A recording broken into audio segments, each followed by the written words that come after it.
Hi guys, welcome to the TechGranth. Today we are going to solve the lead code problem, binary tree maximum path sum. Do like, subscribe and share the video, subscribe the channel to get further updates. Okay, so we need to get the maximum sum path.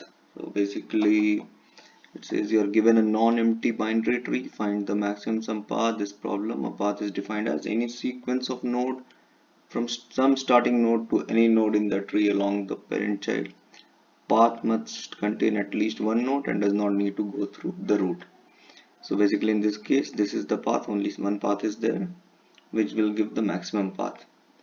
In this case, and it says that it need not go through the root, so I don't need to go from 720 minus 10 and 9 because this negative number will bring down my sum. So I need to get to any path and it should pass through at least one node. So here they took 1527, which will give me the maximum sum path. So how do we tackle this kind of problem? So, when it comes to tree, most of the problem that you will encounter can be solved using DFS, which is your depth first search, and same thing we will apply here also. So let's try to understand it with an example, how you can break this down into smaller problems and get the sum, how you can get the sum of like uh, the the subnodes, and from that subnode you get the sum of the left and the right. So let's try to understand that. So here we have a sample tree. We have one as the root node, then from one we have 2, 3, from 2 we have 4 and 5, from 4 we have 100, 8, from 5 we have 7, 150, and from 3 it has only one node towards right, that is 10. So clearly here we see that the sum with maximum path is this one. You go from 100 to 4 to 2 to 5 to 150. So this will be the path which will give me the maximum sum. So how do I approach this? So basically you can take any node which is further down the line. So suppose you take this node 4, which has 8 and 100. On left hand side of 4 is 100, on right hand side it's 8. So if this smaller tree, if this subtree has to be the maximum sum, uh, if this has to give me the maximum sum basically, so it will be sum of these three elements. So it will be sum of 100 plus 4 plus 8. Suppose in place of 8 there was 800, so this would have given me the maximum sum as part of this whole problem. But in this particular case it is not the case. So from this we understand that we need to get a variable where we will store the maximum sum of the subtree.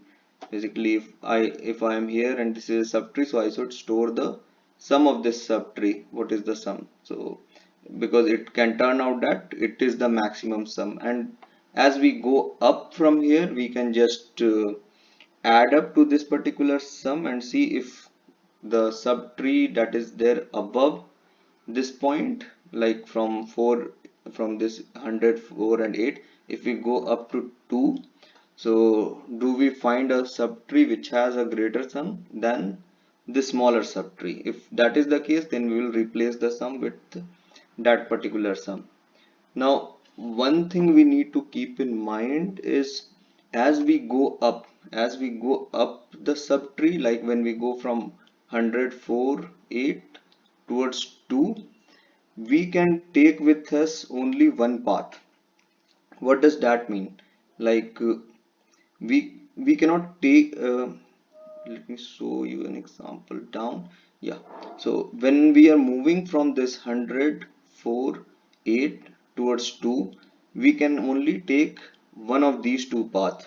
Basically either it can be 100, 4 and 2, or it will be 2, 4 and 8. One of these two paths, either this the block the hard line one or the dotted line one. We cannot take this path, that it is not a path. Basically it's like a node with another subtree that comprises of some other problem where you need to find the sum of the subtree kind of thing, but it is irrelevant currently. So we cannot take this sum. So we can take either one of these two sum with us. So what we need to do is, when we do a DFS, when we return, so that time we need to return the maximum that we get either from the left hand side of this subtree, that is the sum of 100 plus 4, which is 104, or we can return 4 plus 8, whichever is maximum. So two things that we considered while doing DFS here is, first is when we go down, we need to track the sum of each subtree whether that is maximum, and second thing is when we go up from that particular subtree, we will carry with us the greatest of the path, either the left or the right, whichever gives me the greatest sum. So in this particular case, we will take with us this 4 and 100, this path, so that this path can be added here and it can go up till 2. Okay, so let us try to code for this particular case. So we will create a DFS function here. So we'll simply say int of this path. We need to just return to DFS of root, and we need to create a variable where we will store our answer, and we'll return this answer.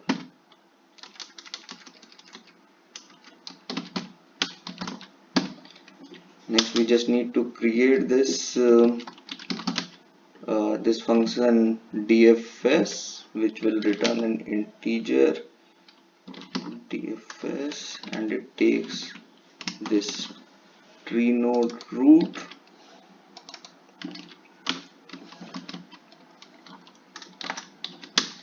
will take this tree node root, and we just need to put a condition here that if root equal to null, basically it has reached the end where we don't have any further child, those are the last child node, we return 0. And we will look for left sum.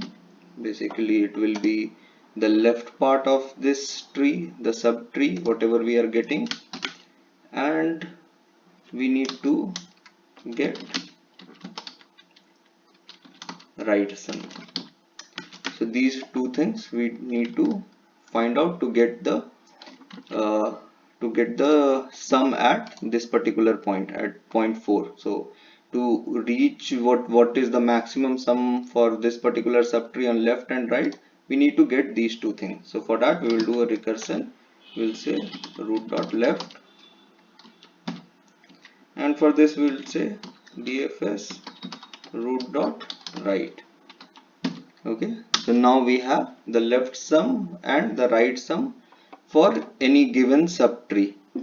Okay, so what we discussed initially was we require two things. One is the sum of that particular subtree, so that may be the biggest path, that means the path which will have the highest sum.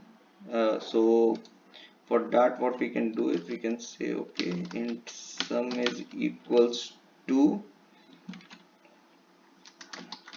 sorry, we already have defined on top answer is equal to math.max of answer if there is any existing value which is present, and the sum of root dot value plus the left sum that we have plus the right sum. So this part will give me this sum, the sum of this smaller subtree, in case this is the path with the biggest sum. And next we just need to return from the DFS. So like we discussed here, we will return either the left path or the right path. So if I have to return from the left path or the right path, I will say math.max. And we need to consider one scenario which I have not mentioned here. So suppose we had a tree like this where we have a negative value. So in that particular case, the length of the left hand side might come, or the right hand side might come as a negative. So we just need to ignore. We don't want the left hand side or the right hand side value of that particular subtree. We will just concentrate on the value which is present at this particular node. So suppose, let me give you an example. So if we have a tree like this where we have 1 and this side we have 2, here we have 3, here we have -10, then here we have 5. This is for 2, and for 3 the left part is say 4, and here we have 10. So if you see here, the sum of this left side will be -8. So we don't, when we go ahead from here, or suppose this is not there, so let me make this as 0 or 1. So if I consider the maximum sum path, it will be starting from this 2, it will go to 1, 3 and 10. So here I don't need to consider -10 basically, because -10 is will make my sum smaller. So I will take the maximum of 0 and then root dot value plus, now like I told here, we can't take both the things with us when we go back from the DFS, so I need to take the max value which is coming from left or the right.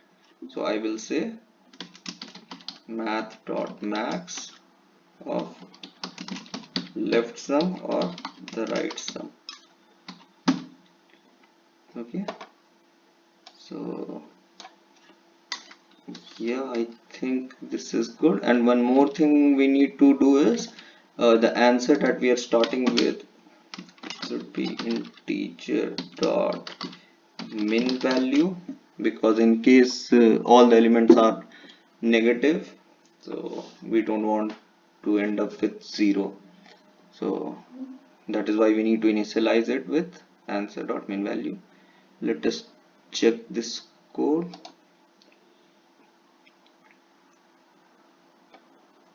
Seems to be fine.